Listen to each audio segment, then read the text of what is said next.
So the inside of this new compact Vision GLK is fun, fun, fun, but you have to like take a bath and put on fresh clothes before you get in here, don't you? Yeah, very, very white leather with this cool black pipe, no contrast room piping. for pets in here, that's absolutely for certain. No. But you know what?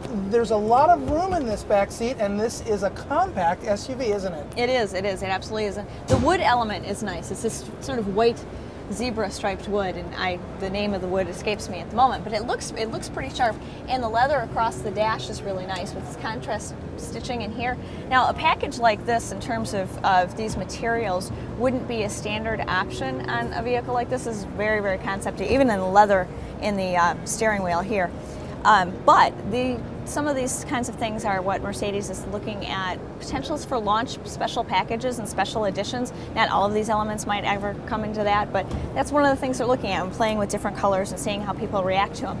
And I don't know if we'll get a chance to get over there, but there's actually two versions of this concept, and the other has a quite different interior feel than this one does. Now, speaking of white, Stephanie, tell me about this unusual paint treatment on the exterior. It's this amazing matte that is actually quite deep, and hopefully this will come across on the film too, because there's a lot of depth to it. It's still got some sparkle when you get up close, but it's not your typical super shiny concept car paint.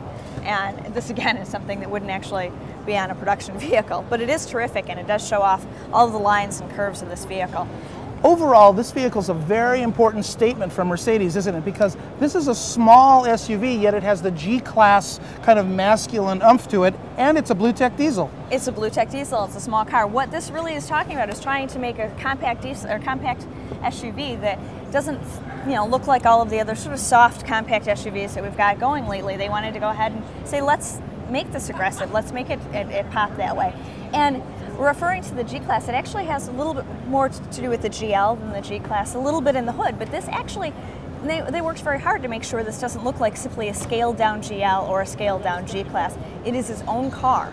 It is definitely its own car, and it has tremendous potential, I would say.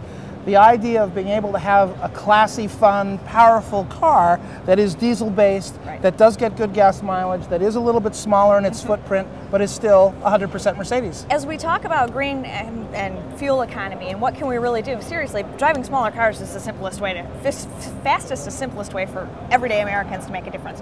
The other interesting thing about this vehicle is this front fascia is quite different from the other concept here. They are playing with two different ideas, and when we look at the other one, it has more of a luxury around town look. This is intended to be sort of the off-roadish and more aggressive style. This car has a little bit different wheels in it than the luxury-oriented sort of on-road car. These are more aggressive, more bold and mechanical looking wheels.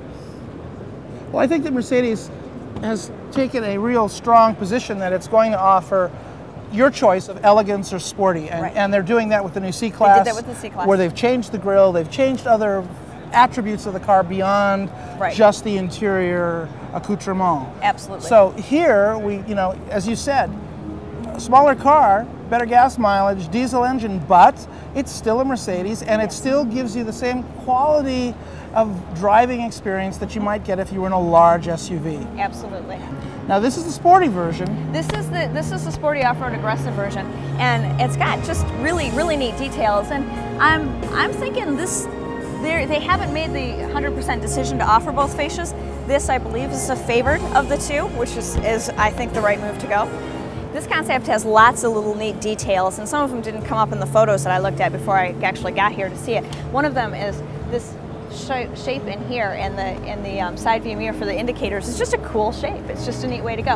Another element is up on the roof rack, and this would probably not make production, but those are LED roof lights, and how cool is that? I mean, if you want an SUV with your roof rack lights, make them LED and pop and make the shape really, really cool. It is attractive. Why don't we make our way over and look at the other example? Absolutely. Just right over here. We can kind of make our way through this crowd of people. So now we're talking at the more luxurious version, and actually I'm going to say it's kind of interesting that in the crowd that we're seeing right now, most people are gravitating toward this vehicle. But you can see in the grille, there's a little bit more depth to the grille and a little more chrome in the grille. This car seems to ride a little bit lower than the other one does. It still has, they both have the LED fog lamps at the bottom. Different wheels. Different wheels on this vehicle. The side view mirror element is true on both vehicles. This one does not have a roof rack, of course, because if you're just going to the Opera, you don't really need to have a roof rack. Right. Now the idea for both of these, just want to say, is they're both 4-cylinder. They both are about 170 horsepower, and they both feature 7-speed automatic transmissions. Yes, and the 7-speed automatic transmission, I think it's the first time with the 4-cylinder like this. And this car is based on the C-Class that just launched. So when we get to our U.S. powertrain options, they're going to be similar to the C-Class that we have now. The 2-liter Bluetec will hopefully be one of the options for the States. It'll definitely be an option for Europe. And we're going to have to wait and see how soon we get one of these.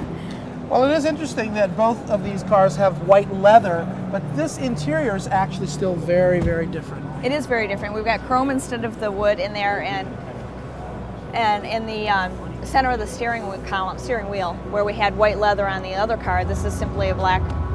So it's black plastic there with the leather wrapped exterior part of the steering wheel. There's still a leather top dash on this vehicle, and chrome elements, and a nice chrome strip and brushed metal above the glove box. Overall, this car looks more like a C-Class to me, and the other sportier version that we looked at looked more unique and more set apart. Absolutely, and that was clearly by design.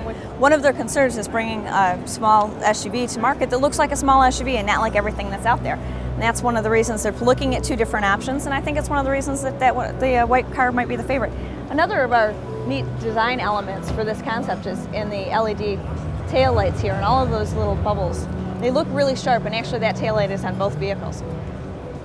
Well, I have to tell you, so many of the vehicles out there today are kind of big and cumbersome and so on.